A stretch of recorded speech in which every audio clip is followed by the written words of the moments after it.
Let's give it an official start. This is Ali Azzuddin from Fourth Generation for Education, our special day, different perspectives on agency. This is session 5, and I'm so happy to have Samah.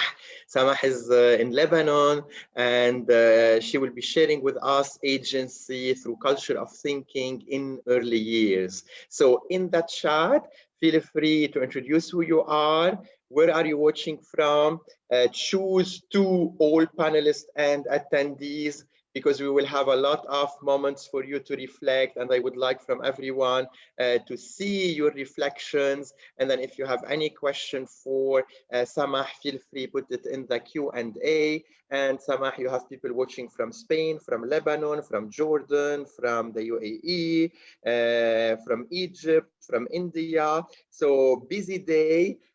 People are watching from everywhere on this planet. I'm so excited to have you and to collaborate with you this afternoon. And for all the people watching on Facebook, I'm also going to say hello to everyone. And we are going to have a look at their comments. Again, we have people watching from Morocco this morning. South Africa. So let's give it a start, Samah, and let's know a little bit about who you are. Okay, hello Ali, hello everyone. Thank you for participating in this webinar under the title of Agency Through Culture of Thinking in Early Years.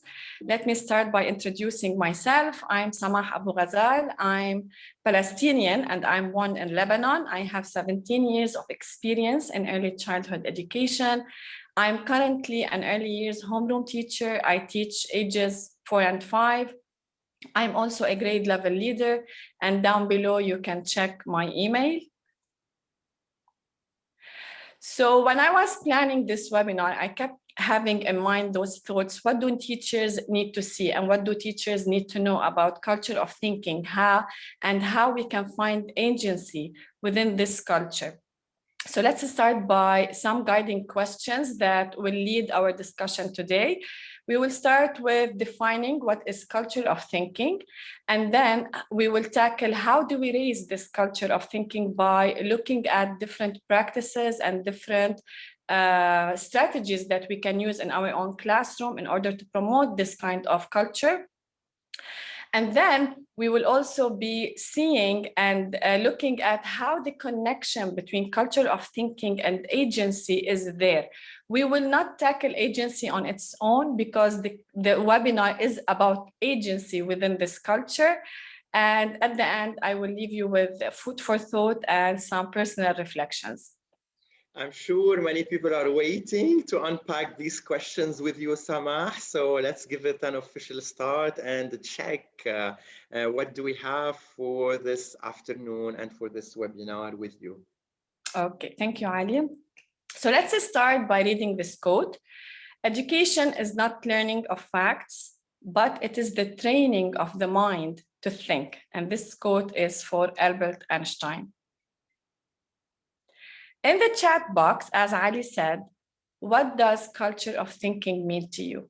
Share with us what does it mean to you and how do you promote culture of thinking in your own classrooms? So first question, first interaction with all the people watching here live on Zoom or watching on Facebook. How do you define the word culture of thinking and how do you promote it in your classroom? We're waiting for all your interaction. And remember, in the chat box, please choose to all panelists and attendees. And so while they are writing and they are putting their ideas in the chat, let's say hello to all the people watching from Palestine, because I know we have many people also watching from there, even with all the problems that they are facing. And again, like all the people watching in Lebanon with all the problems that they are facing. So the people started putting in the chat, it's about the mindset, it's about asking question, open-ended question will help to create this culture. They will ask provocative questions. We will allow for expressing ideas and thoughts, creating simulating learning environment, It's a school where high level of thinking is valued and promoted. We have a construction of meaning together. So these are some of the ones that I was able to pick from that chat. And then I will finish with Victoria, who mentioned students are empowered to question and theorize independently and openly. This is excellent. Well, I think they have this understanding of culture of thinking, especially mentioning questioning. And I like that some of them mentioned that it's a school way of thinking about education and how to promote culture of thinking. So let's all define together what is culture of thinking. And this definition is taken from the Project Zero. So culture of thinking is defined as places where a group's collective and individual thinking is valued, visible, and actively promoted as part of the regular day-to-day experiences of all group members. So what does this mean, and how do this promote our understanding of thinking, and what practices can we use in our classrooms in order to make this kind of thinking visible, and how is it promoted? If we take the part where it says individual thinking is valued, visible, and actively promoted, then we need to think about who owns the classroom. Whose words are more visible in the classroom? Is it my words as a teacher, or is it the children's words and their thoughts and their ideas? And how do we often let the children decide on what do they want to learn? How do we give them the chance to plan their own learning and to construct the meaning that they are looking for? After having those in mind and really thinking about this classroom belongs to who owns it, then definitely we need to tackle a little bit ages. What does this mean to you? Like I need to know, what does this mean to you? If we think about who owns the classroom, if you just close your eyes and think about the environment in your own classroom, whose words are there? Whose thoughts are there? Whose plan is there? So maybe just quickly with us on the chat. It's a very interesting moment, and hopefully everyone feels safe in this environment so they can tell us the reality. What do we find inside your class? And so I'm seeing like people mentioning students, people are putting teachers and students, people are putting 90% for the student, a mixture of both. It's a very provocative question. So the plan, we have the children, the teacher.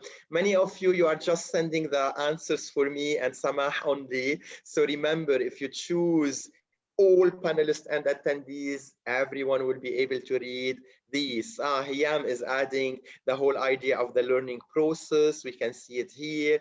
Victoria, it's co-created anchors chart and some items by the teacher. Children works and saying. We have curriculum maps also posted, mainly student directed by the teachers. And then for Natalie, parents also were involved in this learning environment. This would be a very interesting idea. It's really interesting. Yes. And then Noor is adding the whole idea of the drawing, the ideas, the questions, and the whole process of learning. Great. Then this is something beautiful to know that most of you mentioned students, and I really like the idea of having parents' voice inside our own classroom environment.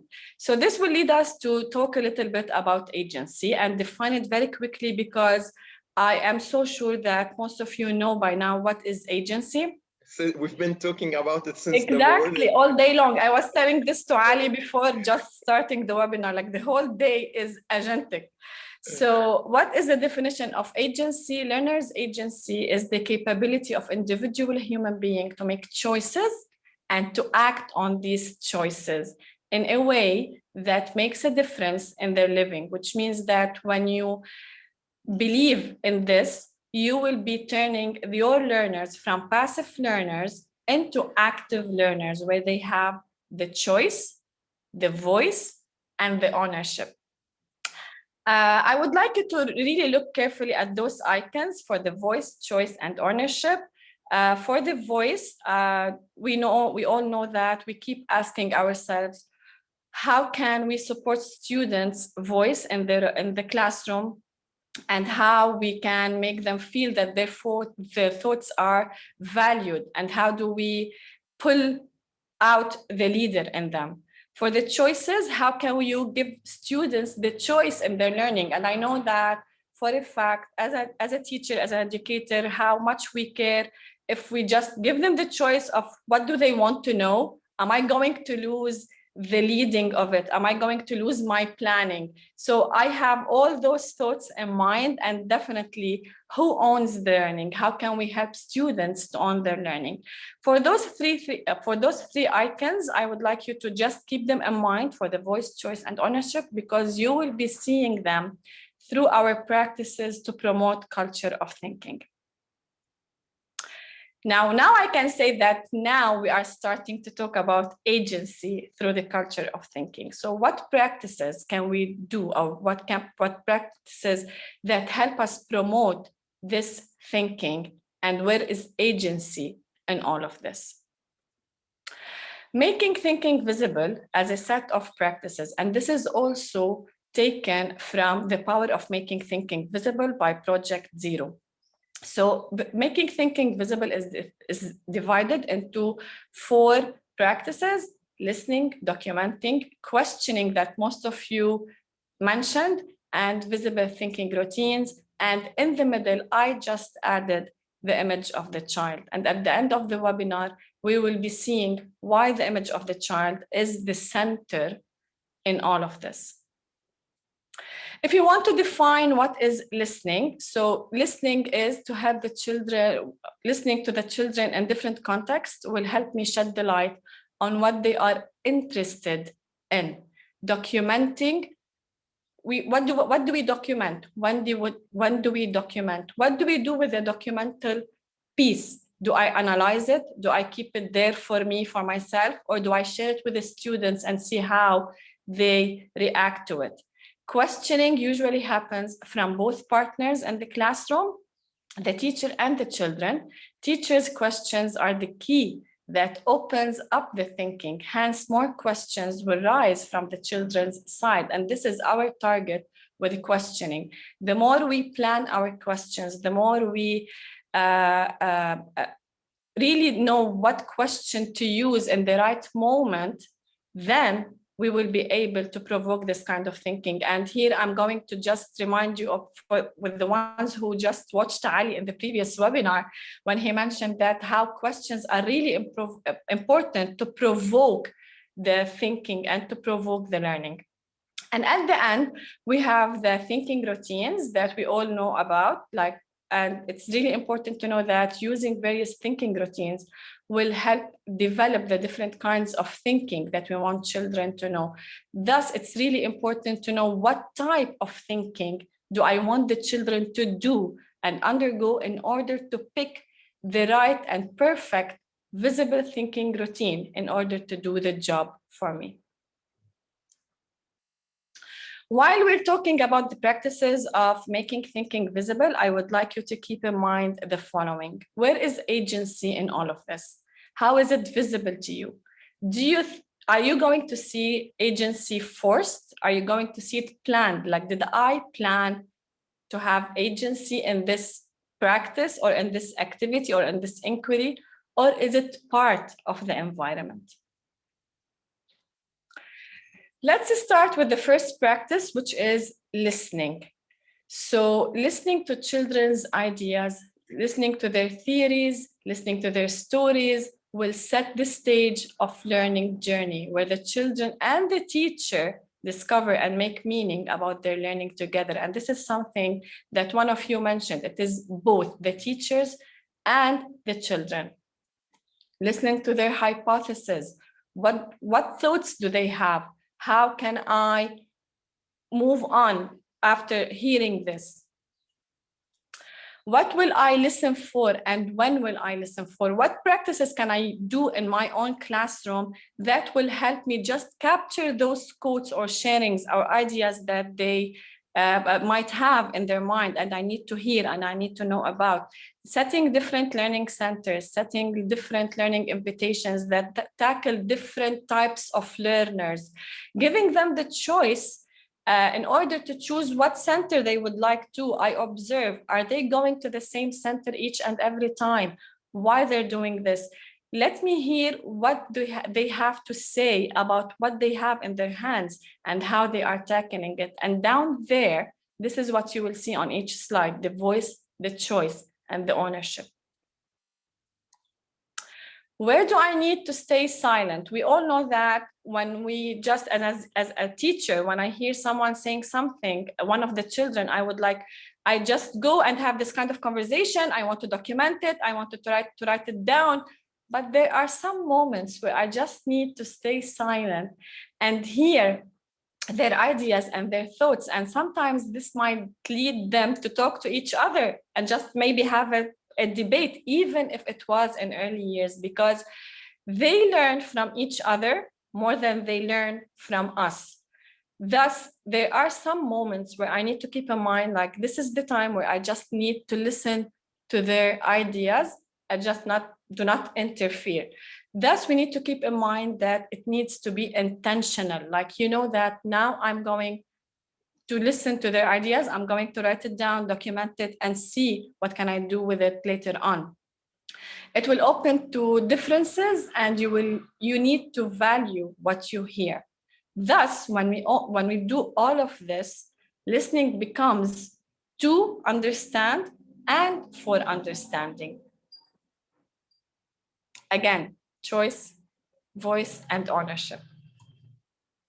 Why listening is important? Why giving them the chance to speak, to tell me what do they think about an invitation? What do they think about a picture? What do they think about just choosing a center? The child will feel more comfortable. They will feel that they are in control. It will boost their self-esteem. Being able to do something on one's own fosters a sense of achievement, and it promotes cognitive growth. When a child makes his or her own choices, they are solving a problem. Thus, again, you're giving them the choice, you're giving them the time in order to voice out, and they are owning their learning. Questioning, which was mentioned by most of you, which is also a very important practice in promoting a culture of thinking. Now, when we say questioning, we do not mean the questions that are there in the visible thinking routines, but we are talking more about the teacher's questions that open up the child's thinking, the questions that stimulates the brain, the questions that are open-ended and they take me somewhere else and they take them somewhere else. So questions, they need to reveal, some questions reveal child's prior knowledge, and they also reveal the depth of understanding and learning that is happening.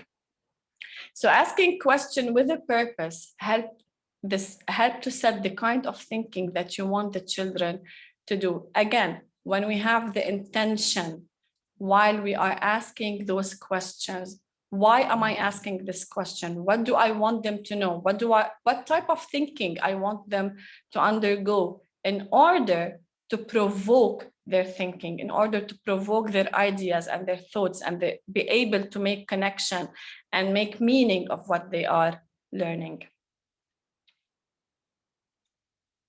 Now, what are some practices that have some types of questions that will lead to agency and will lead to culture of thinking? We have a mind map, a simple mind map. We all do mind maps. What do mind maps do? They support the learning, they help us make connections, and they enhance problem solving. Thus, you can ask, what do you know about, in this unit we were talking about places. So what do you know about places? I'm checking for prior knowledge. Do you see any connection between the places that you mentioned? Again, I'm helping them to make the connection. I'm helping them to build on each other's ideas and to add more thoughts and more ideas that will set the stone of our work later on. Again, here you can see the voice and you can see the choice. They are choosing to talk about the restaurant. They are choosing to talk about the mall. I can hear their ideas. I can know what prior knowledge they're coming with to the classroom. Another type of practice that I can do in my classroom that also has this type of questioning, when I want to have a question that helps me construct meaning. So constructing meaning with the children, like constructing a unit. What do they want to learn in this unit? What are the things that are really interesting to them that they would like to delve deep into? What can I do for them in order to help them reach this stage? So based on I set different provocations, and then I would ask them, based on what you explored in those provocations, what do you think? As simple as it is, what do you think our unit is going to be about? Now I'm getting the idea of, did they really do the connection with their prior knowledge and the invitations that I set for them? Did they do this type of connection? And then I would ask them, what makes you say this? Why do you think that our unit maybe is going to be about places? Why do you think our unit is going to be about materials? I need to know, what did they understand? What did they explore? And how they captured it in order to move on. How do you think we will explore this?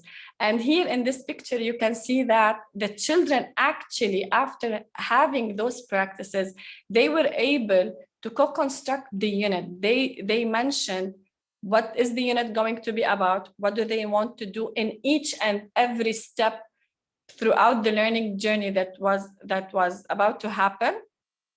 And where did this lead to? You will see later on what this led to. Again, voice, choice, and ownership is all there because they are planning the learning. The voices, the words are for them, and they own it. And the minute they own it, they will give more. Questioning through goal setting. So when I say goal setting, it doesn't mean that I'm talking only about personal goal settings, like checking with them, what do you want to reach at the end of this unit? What skills do you still need to work on? But the general goal setting, like there's a plan, there's a goal, and I need to reach that goal with my children. How are you going to show your learning? So after setting and after constructing the unit with the children decided on planning and mapping their unit. And then later on, you would see, how did this map come alive? Like, what happened in order for them to reach the decision where, like, they actually said, let's map our unit. So after asking them those questions, what we will do with this idea? Why did you decide to add stop signs? Like, I wanted to see, what is their understanding of a stop sign? What does this mean to them? Why is it on the map of the unit? And when they shared that it is the stop sign where we need to stop, reflect, and see what step we need to go further. And I am actually talking about 4 and 5 years old. So the practices actually that we do in our classroom, it doesn't have to be to a certain age, but it can be for the whole school. How is it related to our unit? So I want to see what kind of connection they're making. Why are they saying this? Are they giving me the right evidence and the right way of thinking that I can build on, and I can plan how we are moving on with the unit with them? Again, voice, choice, ownership is all there because this is all done by them. And this is what they decided on. I'm going to stop a little bit. I'm going to check with you, Ali, if there's any question, because I feel like I'm moving a little bit fast. I'm getting like fantastic comments from Facebook people who are watching. They are being very interactive and they are enjoying. And so far, we don't have questions. People are enjoying, and then you're doing great. Another feedback for you. Great, thank you. Again, another practice that might feel a little bit new, to think about it as a practice or something that we can do in our classroom that can promote questioning, which is observational drawing, like working on their observational skills. What I always have in my classroom is a corner where I ask children to do some observational drawing, no matter what the unit is about, no matter what we're doing, no matter what we're learning.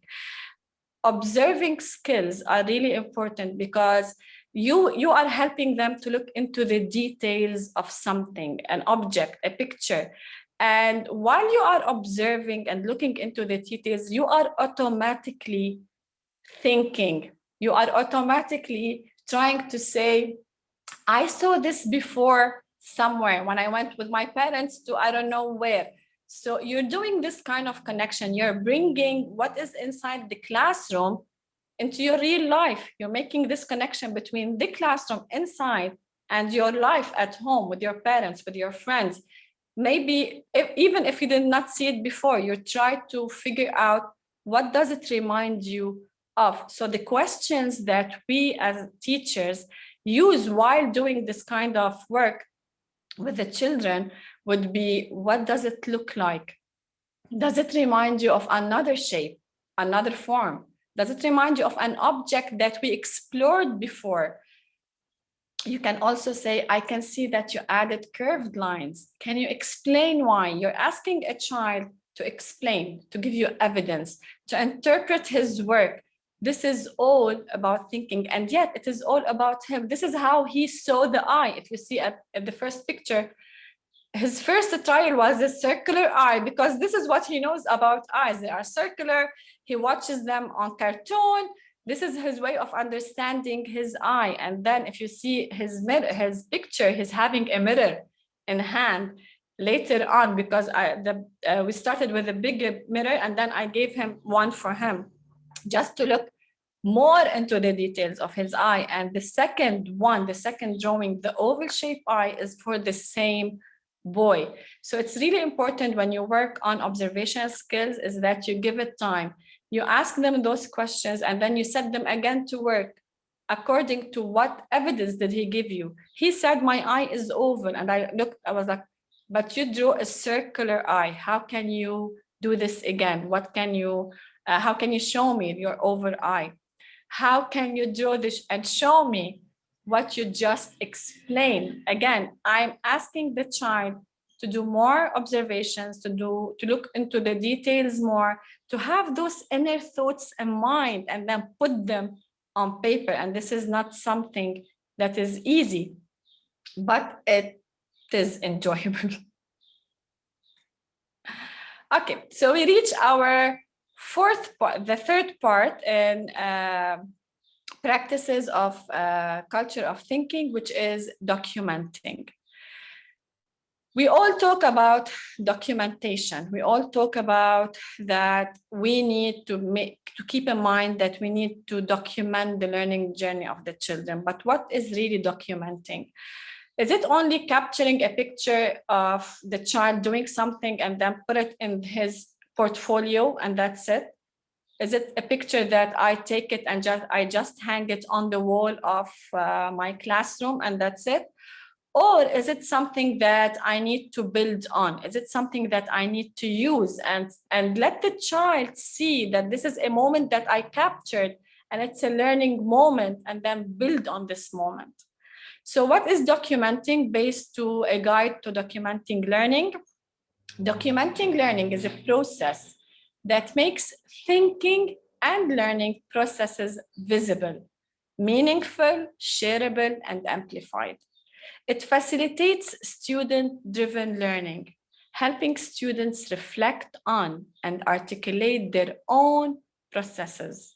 It also helps teachers reflect on their own learning and classroom practices. So it is not only a piece of a picture that I captured for this child and then I showed this picture in his portfolio, but it is also a piece for me to just reflect on the practice that I used in my own classroom.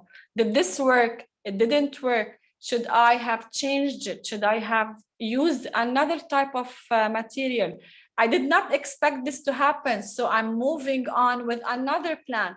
So that's why documenting is really important, and it is a very, very important piece in the culture of thinking and in my planning.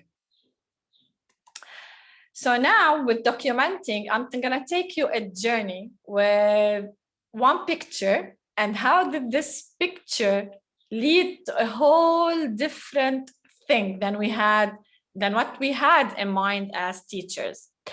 It's really important also to know that documenting, listening, and questioning, they are interrelated. You cannot document a picture and just move on without having any voice from the child. Like, what was he thinking about? Maybe this child who was digging here in the sand, for me, he was just playing with sand because maybe he saw a worm or something. I need to know, I need to listen, I need to ask questions. So documenting, it is really important to be aligned with listening and questioning. If I'm having this intention that I'm documenting a piece of our learning moment in order to move on. So what happened in this unit, we were just exploring places, and we did everything that needs to be done in the classroom. We set different invitations, different explorations for the children, and we just let go. It was outdoor play, and the children went out to play. And all of a sudden, one of the children started having the shovel and started digging in the sand. The teachers were outside in the playground, and they just captured this moment. And she actually went and she got more shovels, more buckets, and she just gave them to, she just put them over there, and everyone started participating and just digging the sand, filling the buckets with sand, putting them somewhere. And teachers were just taking pictures of what is happening. Later on, the teachers met, they analyzed those pictures, and we were trying to make the connection with our unit. Why did they choose to dig into the sand? Now we are talking about places. And then we just figured out, like, maybe it is something that it has to do with a treasure or treasure maps, because, you know, maps are within the places, like you use a map in order to go a place.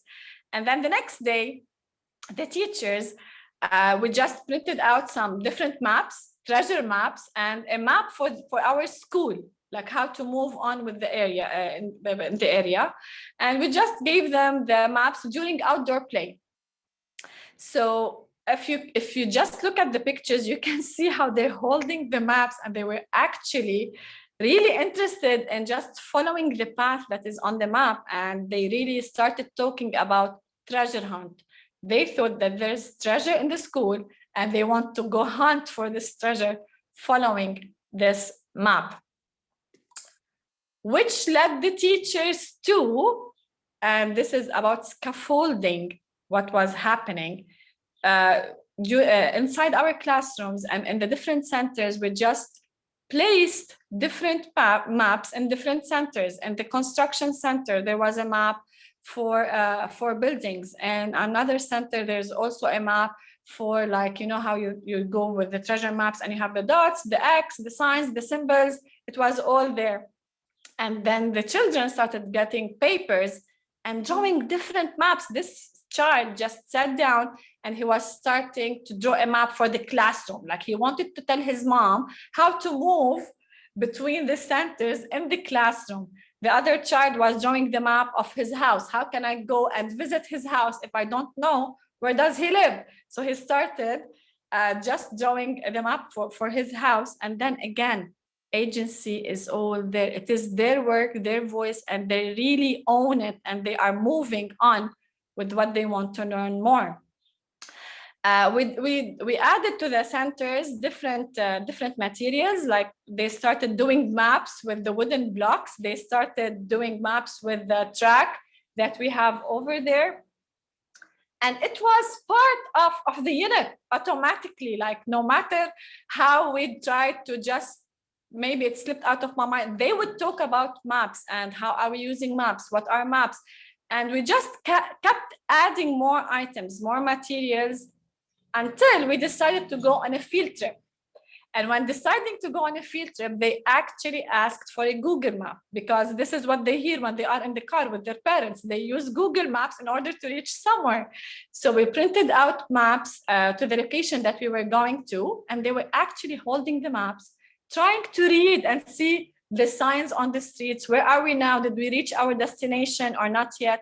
And this is something that was really powerful, because you are telling them whatever you're doing in the school, it is transferred to your real life. You're actually using in your real life. And this is the ultimate that we want to reach. Like, you're making sense of what they are learning. Again, choice, voice, and ownership is all there. Until when we had this discussion, like, what do you want to do in this unit? They actually said, let's map the unit. And they actually used the word map the unit. Like, honestly, I did not expect this from a 4 years old to say, like, let's map a unit. And then this is how this led to our map that you saw before. And each time we did something in our classroom, they would go to the map, add to it. They even asked me to take a picture of them, and they wrote, we are here. Like, now on the map, on the journey, they reached this stage, and they kept moving this picture on the map each time we did something that they asked for. Again, to me, like, agency was at its best. They were thinking, yes. Were they doing connections? Yes. Were they building on each other's ideas? Yes. All of this happened because of one picture that was taken, but this picture was analyzed by the teachers, and planning was built on it. Again, Ali, I'm going to check with you, because the chat part is a little bit later. So I'm going to check with you if there's any question, any idea that they would like to add. Beautiful learning journey. So people are inspired. The people on Facebook also are very inspired with this journey that we had a chance to see inside an early year classroom, and how the teachers, we said it in a previous session, or in my session, I said, we don't give agency, we prepare the conditions for it. And so here It was very visible how the teachers of this grade level prepared the environment, the conditions, so the student, they can take the lead and they can own the learning journey. So let's continue with you, and then it's a reminder for all the teachers, if they have any question, they can send it in the Q&A. Okay, so we reached the end, somehow the end of the practices for culture of thinking. The last one is visible thinking routines. And I'm so sure that most of you are really familiar with what are visible thinking routines. And their target is to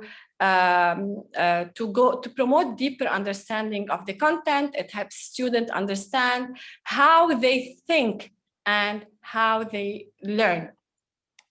I will give you some examples about some thinking visible routines that we use in early years department. Like, if you want children to start with observations, you can use I see, I think, I wonder, because it starts with observing, and then it has the explaining. You ask them to explain. What did they see? What did they understand from what they observed? And then you have them ask questions, like with the wonder part. What do they want to know? What do they want to learn more about? Another visible routine, which is peeling the fruit.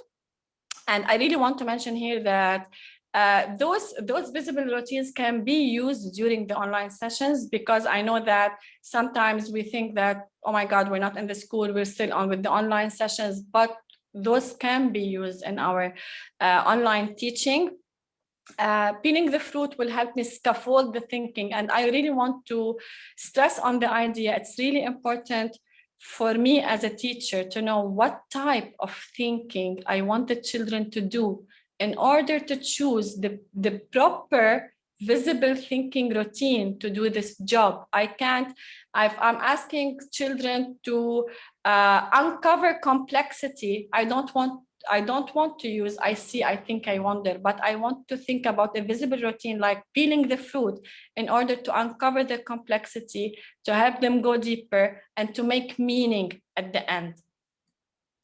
Another routine that can be used, and we always use in early years, which is the reflection, 3, 2, 1 reflection, which is like asking the children to give you 3 things that they learned, 2 things that they are interested in knowing more about, and 1 question. Again, you're helping them build a deeper understanding of what happened. The attainment strategy, it's really, I know how sometimes it's difficult for us to launch a unit. So attainment strategy is something that I'm in love with, because it helps me just to start the unit with the children's understanding of the unit. Like I can check their understanding. I can check what do they know about the topic or the unit in order to delve deeper with them. So it starts with observing, and then they describe what they see, because also describing is an important stage for the children to start with in order to form conclusions at the end. Now we reach the chat part. Now I will be really quickly because of the time. In the chat part, I will be telling you about 2 scenarios that happened in the classroom. And at the end, you will tell me what do you think about them. But I will move really fast because of the time. So sorry, for the first minutes, Samah. So we still have around 15 minutes. So okay, great. I will take it slowly then. So scenario 1. Those children, they wanted to know more about human beings. They wanted to know, the unit was about living things. And one of the lines of inquiry was to know themselves as a human being. So the teacher set different provocations that help children observe human beings' body. She wanted to check their prior knowledge. She wanted to see how she can move on. So she just set different learning invitations. And after this time, she gathered the whole group and she started asking them questions. And she started with, what did you notice and what did you explore? She wanted to see what understanding did they build after those provocations. And the children started talking about body parts, how they were looked weird and how they saw the inner organs. Some of them did not like the inner organs because actually they don't see veins, they don't see a heart, a kidney. So this was something that they were discussing. We don't see this, why we don't see this? And then one of the children added that her mom told her about the heartbeats. They started they were checking their heartbeats, and then children, they kept adding to each other's ideas. Like until the discussion reached to a point where one of the children said, if your heart stops, then you die. And he actually he went like a dead person, imitating what is to die. And the teacher kept asking along the way, what does this mean to you? But why are you saying this? Like, can you tell me more about this? And the children kept adding to each other's ideas. So they were actually leading the discussion. And then until the end, they reached the topic started with what did you observe? And they reached to the level of what is dying? How do we look like when we die? You look sleeping, but you are dead. Like, this is a 4 years old. You look sleeping, but you're dead. And this discussion just kept on going. I really hope that you had time to read it. Now with the scenario 2, the teacher had the same provocations, the same set, the same environment, and she started with, what did we do now? We played with different things. Did you like the human shape? And one of the children said the same thing, no, because it is different than us. And the teacher were like, yes, I'm sorry about this because it is different than us, but this is how we look from inside. And then another child was asking and wondering, if this is how we look from inside, then why I don't see them, why I don't see the veins and the organs. And another child said that she talked about the heartbeat and how her mom mentioned the heartbeats and they were checking their heartbeats. And then the teacher ended the discussion with, did you feel your heartbeats? And yes, this was it. This was the discussion. So having those two scenarios, where did you see agency at its best, and what culture is empowered in each scenario? So let's have a look, scenario 1 or scenario 2, and then feel free to put any comment and to say why. And I can see most of the people, Samah, had scenario 1, of course, number 1. And so now we would like to push your thinking why you're saying scenario 1. And so we're going to model it. Right? So we're not going to take just the scenario 1. We would like you to think deeper and tell us why, what happened in scenario 1. Listening, we had more open question. The teacher helped them to go deeper. Agency is enhanced in scenario 1. Again, people on Facebook, they are adding number 1, but we want to share with us why. The communication, it was very open, it was clear. And then I'm checking here, kids, they are building on each other's idea. It was an open communication. We have trust. Teacher gave more detailed. It was authentic. Students are owning the learning. And again, the word communication is coming again and again. I'm checking again, looking at Facebook. Okay, so Micheline is saying it's deeper in scenario 1 because it gave more opportunity for students to talk. Saima is saying because it's more open discussion and we had different perspectives and different aspects. I can see the word teamwork is also appearing in the chat. Exactly. So if I want to move on to scenario 1, you can see how many children were interfered with this discussion, and the teacher's questions were just to provoke their thinking more. She was just trying to ask those questions that might lead them to a deeper understanding or to make more connections where she can understand the knowledge that they have in mind and what did they understand from the provocations, because this is how she was launching the exploration of a human body and how do we look like from inside. But in scenario 2, you can see that the children were trying to say things like, for one child to say, this is not how we look from inside, like it can be a learning moment, like it can be a teaching moment where the teacher can just take what he said and then build on it and maybe look into more pictures, more play with more puzzles or more hands-on stuff so that she can really push their thinking and their understanding.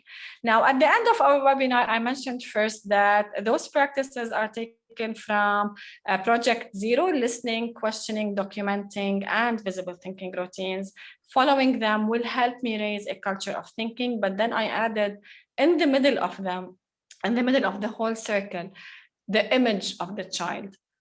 It's really important for us as teachers to think about who is this child to me as an educator. In the morning, Ali, you had one of the webinars and we were, I think her name is Elaine. She was talking about our intentions as teachers, our beliefs as teachers in seeing and thinking about those children who are in our classroom. Who are they?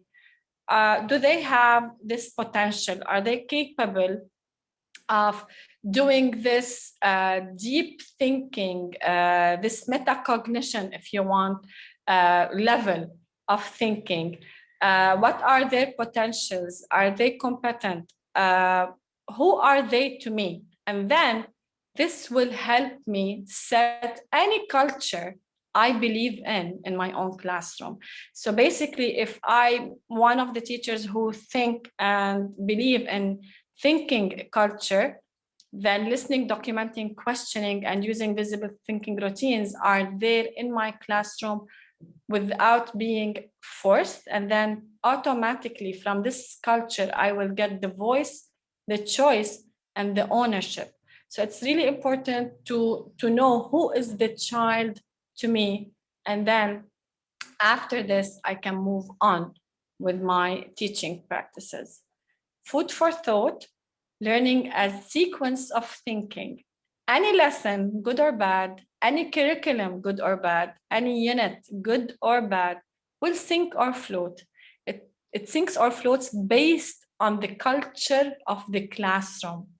So it's really important for us as teachers to know what type of culture do I believe in order to raise in my own classroom.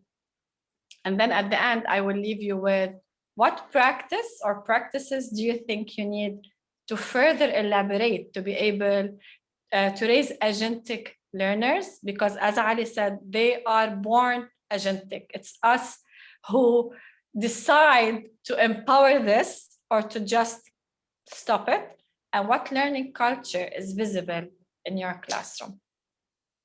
So, Samah, I will let the people put their final ideas in the chat, and I'm going to share my screen now. And I would like to remind them that during this year, when I started last year doing all these webinars, we have now more than 100 sessions on our YouTube session, on our YouTube channel. So you can check all the videos here about different subjects, different topics in French, in English, and in Arabic. And as you can see, the session of the morning, they are already on the YouTube channel if you missed them.